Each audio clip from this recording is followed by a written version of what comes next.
virtual microcap conference, and thank you for joining us. I'm Anja Soderstrom, a senior equity analyst here at Sidoti. And as I mentioned, next up we have Intrusion, which trades under the ticker INTC. I have with me today Tony Scott, the CEO, and Kimberly Pinson, the CFO. And this is going to be conducted as a presentation followed by Q&A. So the presentation is accessible on the company's website if you want to follow along with the slides. And if you would like to submit a question for the Q&A, you can do so at the Q&A function at the bottom of your screen. And with that, I'm happy to hand it over to you, Tony. Great, thanks. And I apologize for being late. I was interviewing a salesperson that we are interested in for our company. So it just went a little longer than I was expecting it to. So thanks for having us today. Mike, are you running the slides, or who's running the slides for us? I think it's coming up. There we go. So we're obviously in the cybersecurity space. We think we're a great add-on to the stack of technologies that companies may already have. And what we do is pretty simple. We're a extra layer of protection that turns out is really needed in today's modern environment. Most companies and most organizations have a firewall of some kind that's trying to protect the internal network, all of the devices and all of the people inside the organization from the bad guys who are hanging out on the internet somewhere and peppering every organization with phishing attacks and malware attacks and malvertising and all kinds of other things. And so what Intrusion does is we sit right behind the firewall, and we're a more fine-grained filter for that traffic that's making its way through the firewall inbound for your internal network. And then similarly, you may have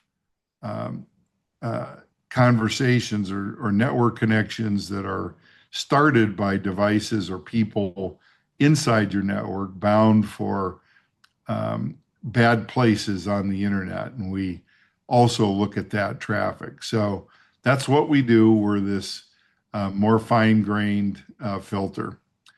We've been building this for over 30 years. Our CTO, who's still with us, decided early on when the internet started that reputation on the internet was going to be something that was important.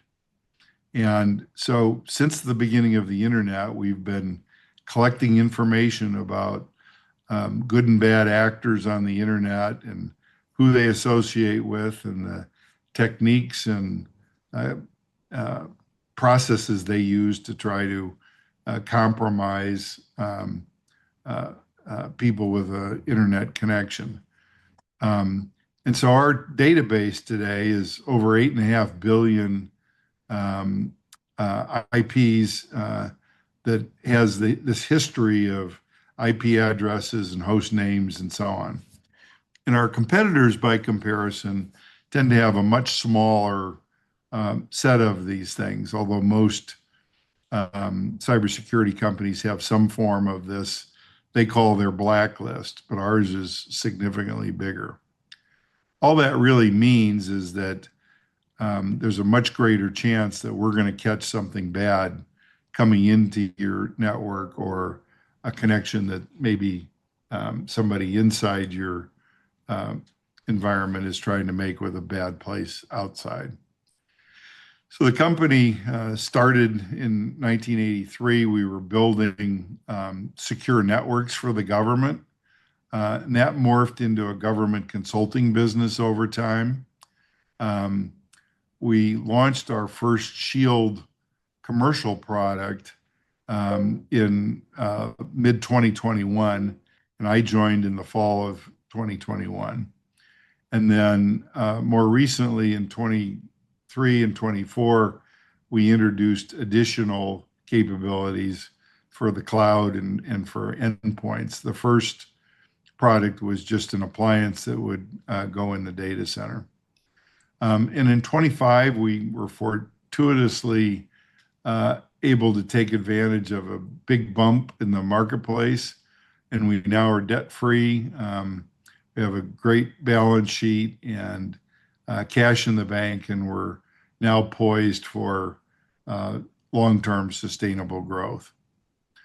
Here's a little on my background. I've had some fortune in terms of having had a bunch of really great experiences as CIO for the federal government and Microsoft and the Walt Disney Company, and CTO at General Motors and CIO at VMware.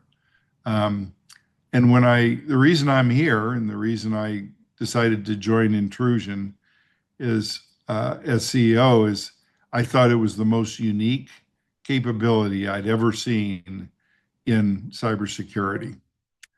Today, we have a very experienced team. Joining me today is Kim, our CFO. She's had great experience with taking companies from startup phase to mature company, worked with public companies as well as private equity based companies. Joe, who's not on the call with us, is our CTO and one of the founders of the company. And Andrew and Blake and Mike together have decades of experience in the cybersecurity space. Much of that work working on some of the hardest problems that DoD and some of our other government customers have had to deal with. So we've given you a list of reasons why we think we're a good investment at this particular point. We're not trying to raise capital at the moment, and we don't see a need to do so for probably the next year at least. But we do want to create some awareness of who we are and why we're a great investment at this particular point. Our target market for our commercial product is managed service providers, managed service security providers, and value-added resellers. And we think that approach allows us to scale sales without scaling expenses in disproportion. Couple of recent highlights. We just announced a $3 million contract with the U.S. Department of Defense, protecting critical infrastructure in the Pacific Rim. These are things like utilities for water and communications and electricity and so on. And as I mentioned earlier this year, we had a fortuitous market event that allowed us to retire debt and put some money in the bank. We think we're in a space where there's a huge opportunity in terms of the addressable market. The cost of cybercrime just keeps escalating, and the space that we're targeting, small, medium businesses in particular, are a prime target for bad guys who are doing this for economic reasons and are also a prime target from some of the strategic threats who would like to upset our core infrastructure. So we think we're in a particularly good space. There's a bunch of things going on in our industry that we again think play to our strengths. The attacks are coming more and more frequently, aided by AI now, so that virtually anybody who wants to become an actor in this threat landscape can use AI tools to create pretty sophisticated cyber attacks. So the quantity and efficacy of attacks keeps increasing. And at the same time, the defenders are struggling with finding qualified staff. When you ask CISOs, how confident are you in your capabilities, you get a lot of, I'm not sure, because the nature of these attacks keeps changing, and it's a big ask, a big problem that they face. And as I mentioned, the complexity of these attacks is also going up. And so we're well positioned to defend against these and help these managed service providers and managed service security providers provide the best service they can to their small and medium business customers. We're in a bunch of different segments across the board. In terms of growth, we think critical infrastructure is probably the biggest opportunity that we have at the moment, but these others are certainly places where we both have experience and have customers as well. So what makes this thing different? I think there's a couple of things, and I won't read the whole slide, but as I mentioned, we've been collecting this data for a really long time, and we've been using algorithms and machine learning and now AI to continue to perfect this data that we have in our threat intelligence database. And what's important about that is we've learned as much as you can possibly learn about what not to do, as well as the things that actually work. And we're like an elephant. We never forget anything.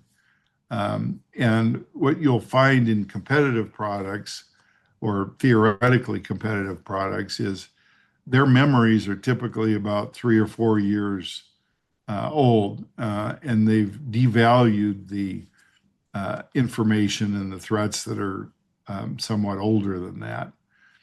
And what we're seeing in our space in particular is that the bad guys resurrect these things, and as soon as everybody's looking the other way, they bring them back. And so we think it's important to never, ever forget anything that we've already learned about these threats, and that's all in our database. All right, let's go to the next slide. So this is an example of our dashboard. We show our customers all the inbound and outbound traffic that we think is dangerous or should be blocked. And it has different categories. It could be malvertising. It could be known threats that everybody sort of should know about. We rate these based on risk level, and we give you all the information that a security operations center analyst would need to make a decision about whether something should be blocked or not. This is whether you're in enforce mode or observe mode. If you're in enforce mode, then we would automatically block these things, and frankly, it lightens the load of the security operations team if you're in enforce mode. In observe mode, we just report the information to you, and then the customer can decide what they want to do. And then there's summary charts that show you by country and by type of traffic, what we've seen and why we killed it, and so on. And so all of this is useful for customers to decide what they want to prioritize. And more recently, we've added this AI Insights summary to our engine so that we use AI technology to help focus efforts on the most important things that our security analysts should be paying attention to. And again, this helps lighten the load on the security operations team. This is kind of a pictorial diagram of all the various versions of Shield that we have. So on the left-hand side, you have on-premise Shield, which is typically sitting in a data center or behind the firewall on a physical facility. We also have Shield Cloud that protects your assets in the private and public and hybrid cloud environments. And then we have Endpoint Shield, which is iOS, Android, and Windows clients that provide protection for those devices. And all of them come together in our cloud dashboard that allow you to manage these all collectively. Another pictorial, but the point of this slide is you've got a lot of things in your network potentially that are trying to provide protection from bad actors. You have firewalls, IDS, IPS, NDR technologies, and so on.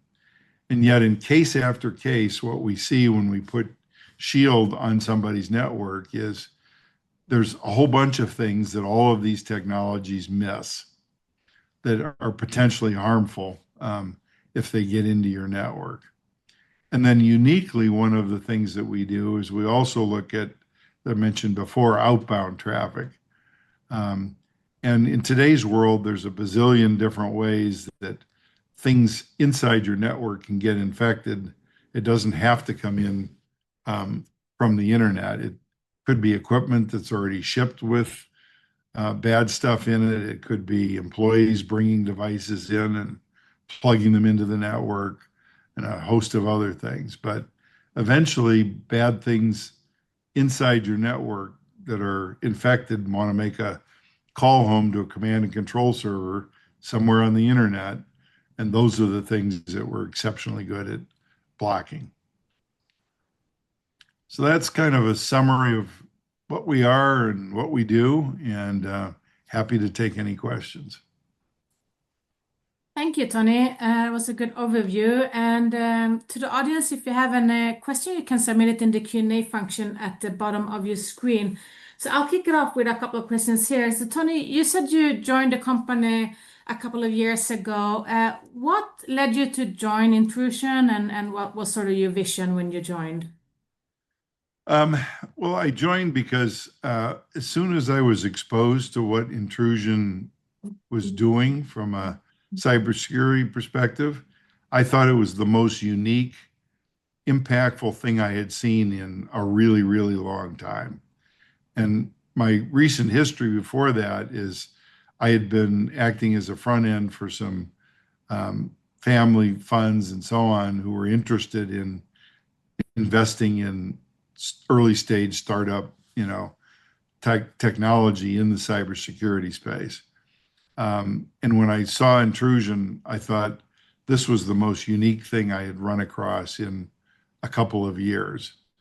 And I thought I could make a contribution in terms of, guiding the team and the firm forward. So that was the reason, and I think even more about that today. So.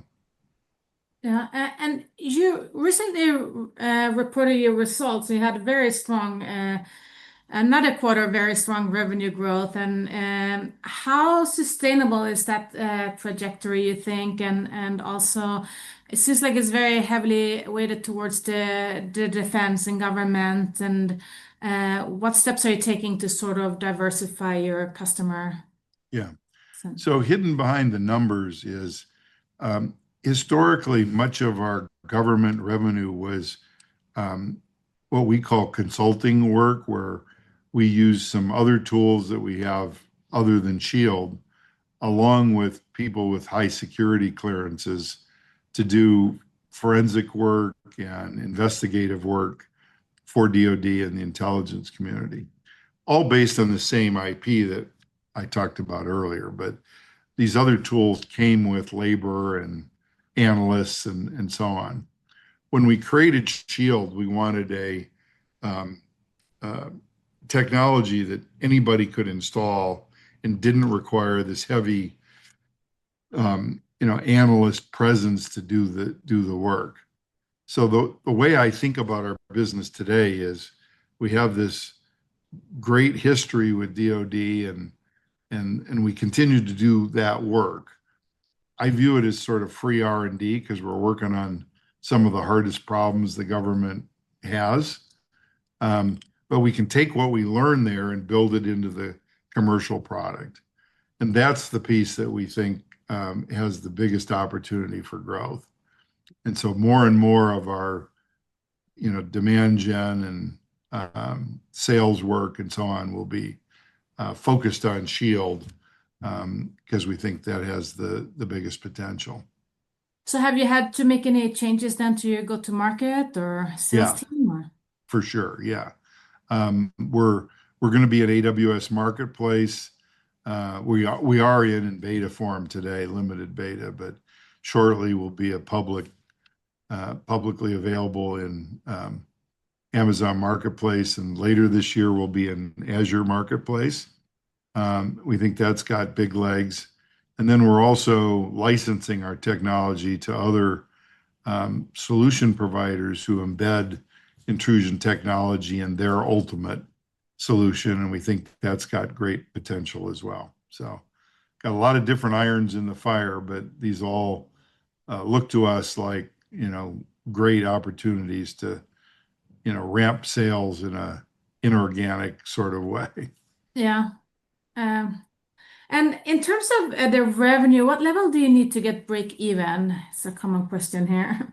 Yeah, I think somewhere around 12 million plus or minus is kind of where we think we would hit that mark. And it's certainly our objective to get there as quickly as we can. Yeah. And what does the pipeline look like and sort of and also the sales motion in this kind of economic environment has it changed at all for you or? No, not really. I mean, I guess the good news, bad news is cybersecurity is making headlines every day or every other day. New things keep coming along that we think we're exceptionally good at protecting against when they occur, the so-called 0 days and other emerging threats because of, in some cases, the work we do with the government, and in other cases, because of unique capabilities that we have, allow us to defend against those things better than other solutions. So we're pretty future focused, and we think we'll see increasing pipeline as a result of those capabilities. Okay, and what does the competitive landscape look like? Or is there any specific competitor you're going head to head with Well, most it's often? kind of a sore spot for me, Anja.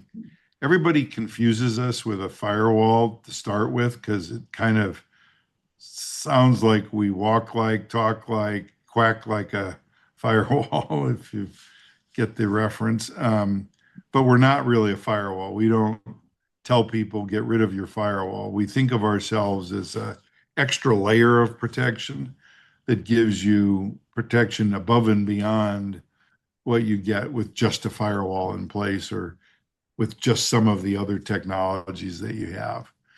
There are some people who think that, firewalls are obsolete and are going to go away.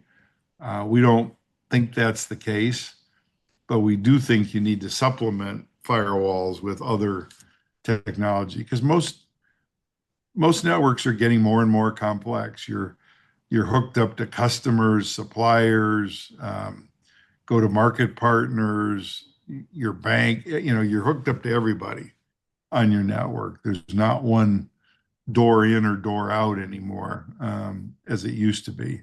And firewalls were really designed for when there was one door or a small number of doors.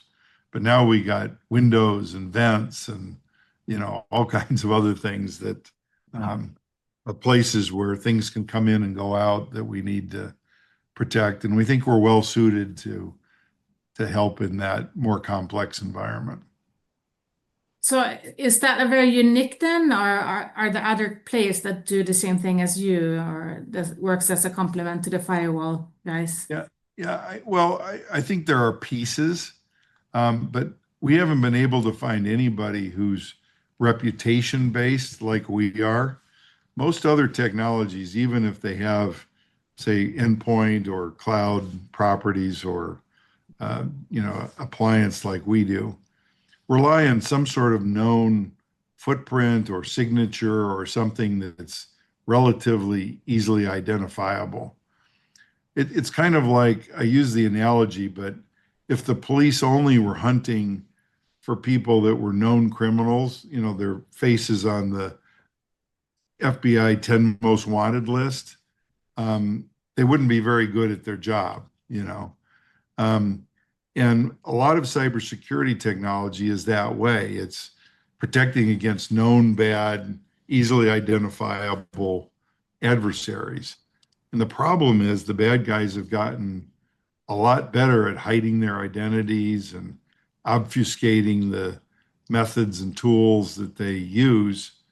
And our reputation inferencing engine allows us to see through a lot of that, where just that fingerprint model uh, wouldn't wouldn't be sufficient. So we think we have a leg up uh, because of that unique capability that we have. Okay. I'm gonna add a couple of minutes since we were late. Hopefully, people can stay with us. There are a recurrent question here in terms of your balance sheet and your funding and your burn rate. You cleaned up your balance sheet, I know, but maybe you can talk about your funding and how long you're gonna last with what you currently have on your balance sheet. I'm going to give those hard questions to Kim to answer. As Tony mentioned, it was very fortuitous that we had a run up in our share price late December, early January. It allowed us to pay off some debt, bring cash in the door, and we just published our Q2 results. And with that, we had uh, 8.4 million in cash and cash investments on our balance sheet. And we, on average, our cash burn will fluctuate from quarter to quarter because we have a number of large contracts that prepay. So changes in working capital will dramatically impact our cash burn. But on average, I would say we're burning approximately $2 million a quarter. And as we grow our revenues, that will stretch our the time frame in which we need to raise capital. But we at our current revenue level, we would be looking to raise capital. We don't want to do it when we need cash, but in advance of that, so that we can be selective and have a few more opportunities. So we will likely be looking to raise capital absent significant increases in revenues, which we have had 5 consecutive quarters of revenue growth. But we'll be looking to raise capital, I would say, probably in the second quarter of next year. Okay, thank you. And also in terms of M&A, are you all looking at that, or in terms of maybe adding other functions or anything to expand your revenue with or leverage your customer base? Yeah, I mean, we're open to all kinds of possibilities at this point. As I mentioned, we are licensing our technology to other, um, partners. Port Nexus is the one that we've probably talked the most about. And I do think as we grow, there will be interest in us from other technology partners, whether it's, go to market or something more. Um, we're not counting on that, but I wouldn't be surprised if that, um, were the case. But we're not outwardly shopping at this particular point. Let's put it that way. Okay, And thank and you. we have and by the way, we have a robust development roadmap. There's, more than a year's worth of things that we think we can do to add capabilities and functionality to our existing suite of products. So I'm not worried about, running out of runway on that front. So. Okay, sounds good. Well, I think it's time to conclude so people can take a quick break before their next meetings. But this has been very informative. And I want to thank everyone who tuned in and participated. And Tony and Kim, thank you for joining us today. I know you have a pretty full one-on-one schedule, but if anyone would like to catch up with the management team, you can reach out to us at Sidoti. We'll put you in touch, or to the company directly. And with that, I'll hand it over to you, Tony, for some closing remarks.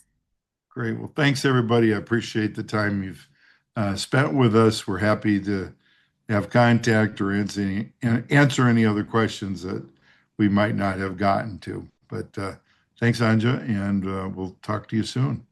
Thank you. Thank you, everyone.